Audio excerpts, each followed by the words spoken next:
Yo, I miss my boy, man.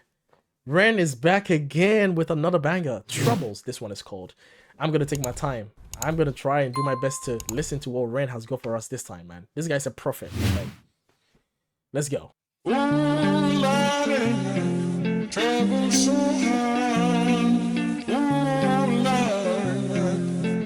Wait, hold on. He's got some things underneath. So, from the age of 19 until 26, I spent most of my life in bed in physical and mental pain. Yeah, he did, didn't he?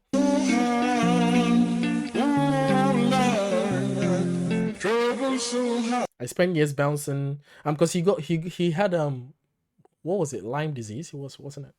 I spent years bouncing from doctor to doctor, searching for a way out with no luck. Yeah, it happened.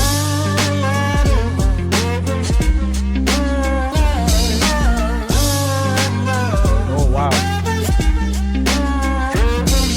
By the time I was 25, I could barely stand and entered a stress-induced psychosis. God damn, man.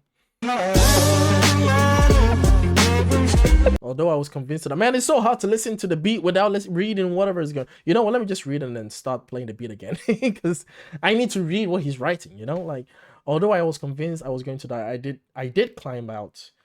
This is my story of hope. Bars. I love that. I love that.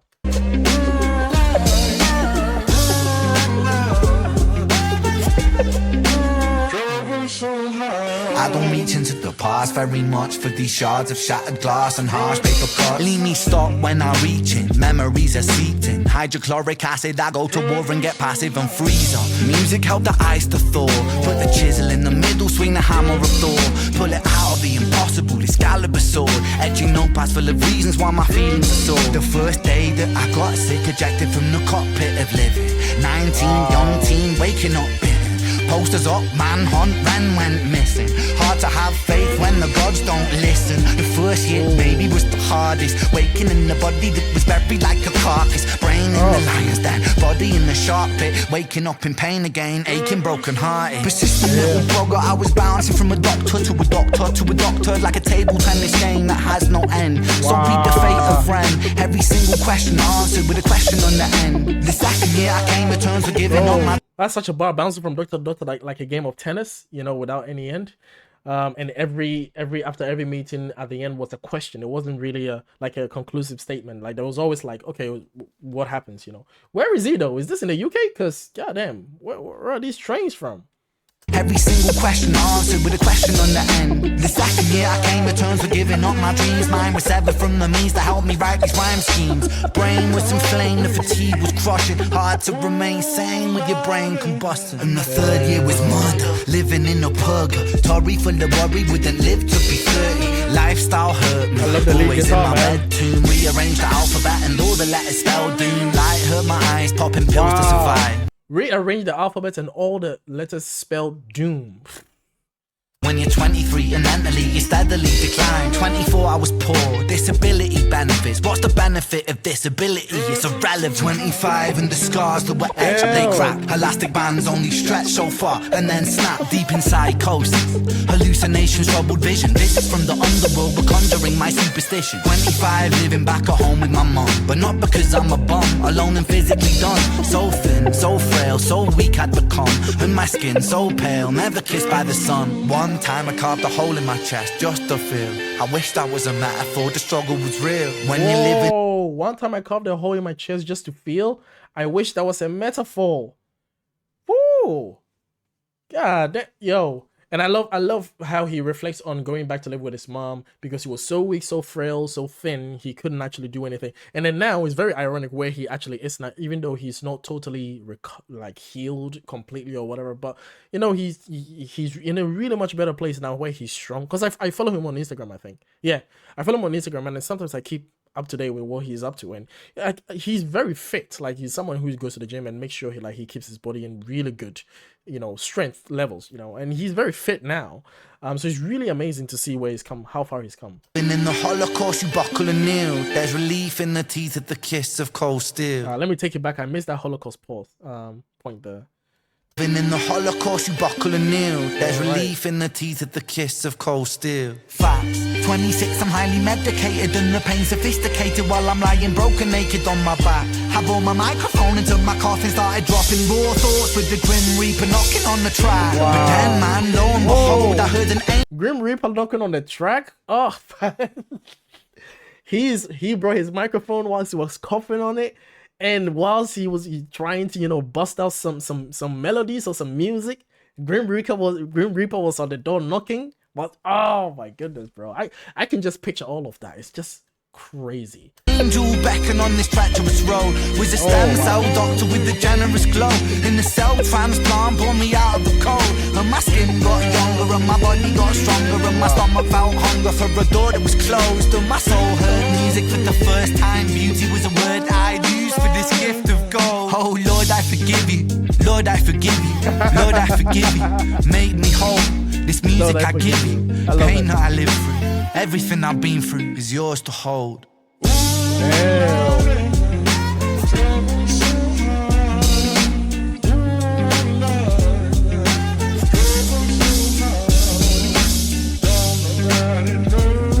I love the vocals, man.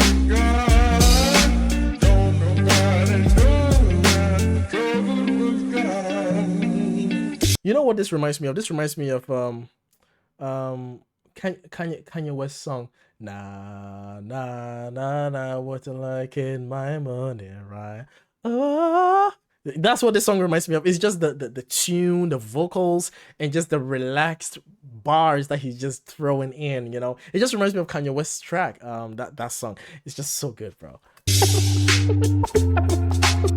All right, let's do some reading here. So conditions like Lyme disease, ME, MCAS, POTS, fibromyalgia,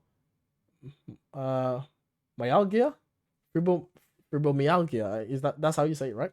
Etc. All receive criminally low attention and funding relative to many other conditions. Damn. Let's go. Victims are usually left to suffer for years without any solid explanation of what is going on and receive very little help to escape a body constantly at war with itself.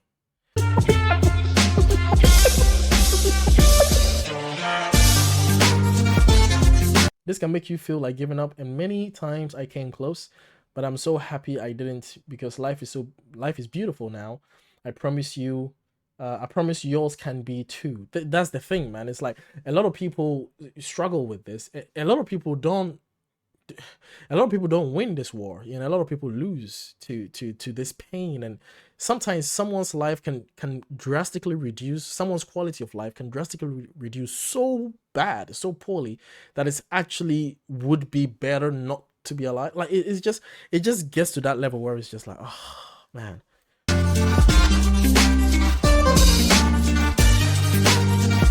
For those of you still living in the dark, hold on. There will be a day where these conditions are more easily managed.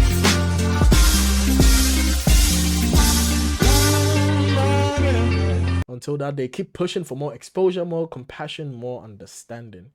It's hard when you don't find any, though. That's the thing. But yeah, with all that snow, I don't remember it snowing too much in the UK this winter, or like today. So most likely somewhere in Canada, or somewhere in the North Americas. I don't know.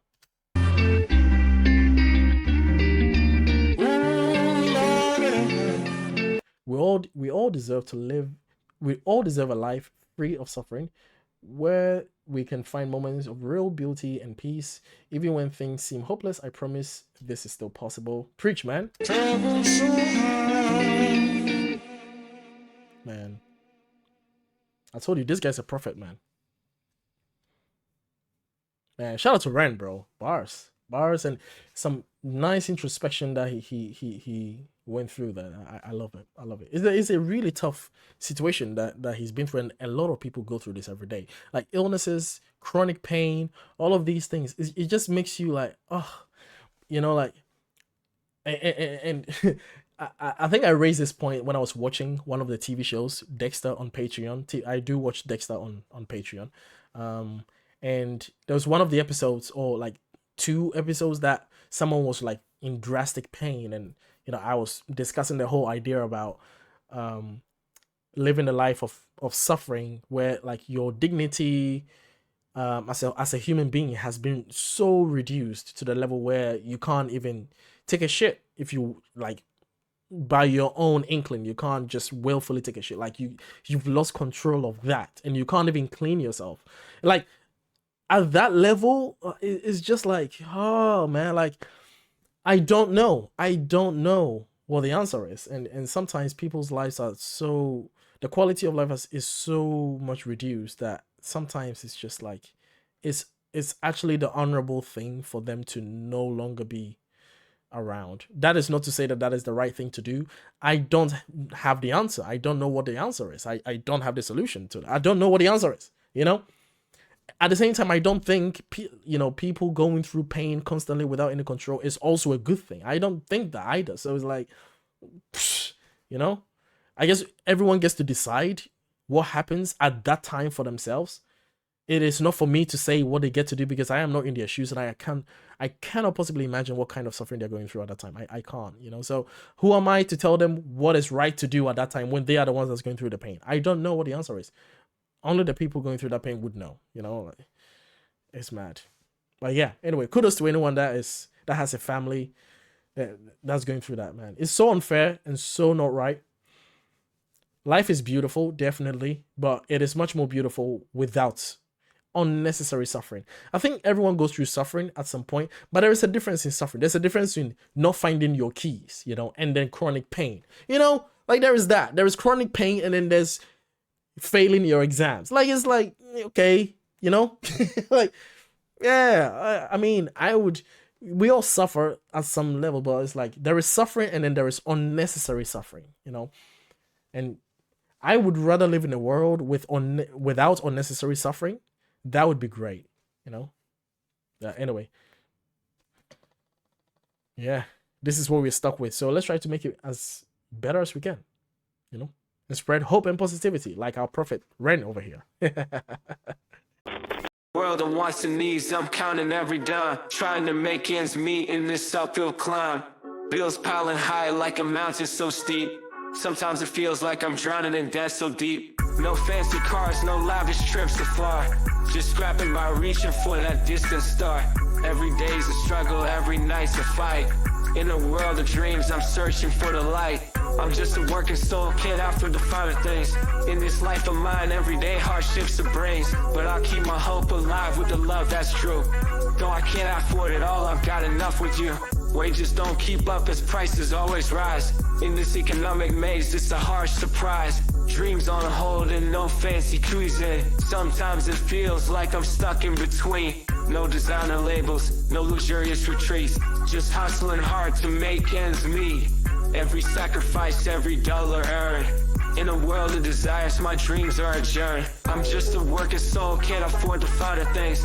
In this life of mine, everyday hardships are brains. But I'll keep my hope alive with the love that's true. Though I can't afford it all, I've got enough with you. Hard choices every day, budget's getting tight. In this realm of bills, it's a constant fight. No flashy jewelry, no mansion to call home. But in your arms, I'll never